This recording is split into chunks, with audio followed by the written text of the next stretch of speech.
Department of Justice is experiencing another major shakeup. Virginia has a new acting U.S. attorney after the abrupt departure of Erik Siebert.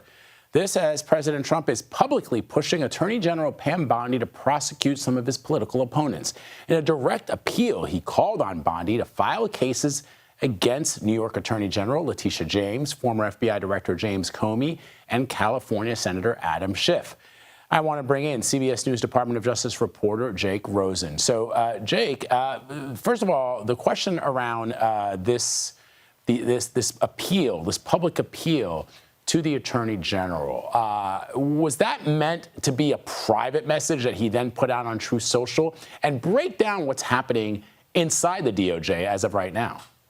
Well, Vlad, given that President Trump's relationship with Pam Bondi goes back years, it's certainly a public push to get her and her department to take action and actually do the things that President Trump promised. It's not just investigating people like Letitia James and former FBI Director James Comey, which we've covered at CBS, and we have reported that there were investigations into them. But it appears that Siebert, the Eastern District of Virginia district attorney or U.S. attorney, who really was at the head of and appointed by President Trump for this role temporarily, is in charge of one of the most important offices in the entire country. Because of its proximity to Washington, D.C., the number of politicians that leave here, espionage charges, high-profile criminal prosecutions all come out of that office. It's one of the biggest and most powerful ones. Well, President Trump is not happy with how that person obviously took control of this office and did not bring charges against Letitia James, who we knew was under investigation in Virginia for potential mortgage fraud. Same for FBI Director, former FBI Director Comey. This message that you can see on your screen right now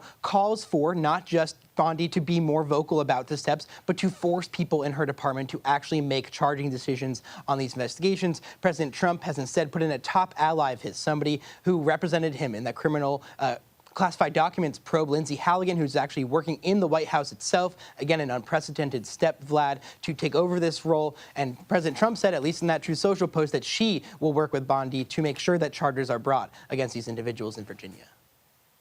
The president also issued a very public rebuke of U.S. Attorney General Pam Bondi. They've had a strong relationship. What's behind that?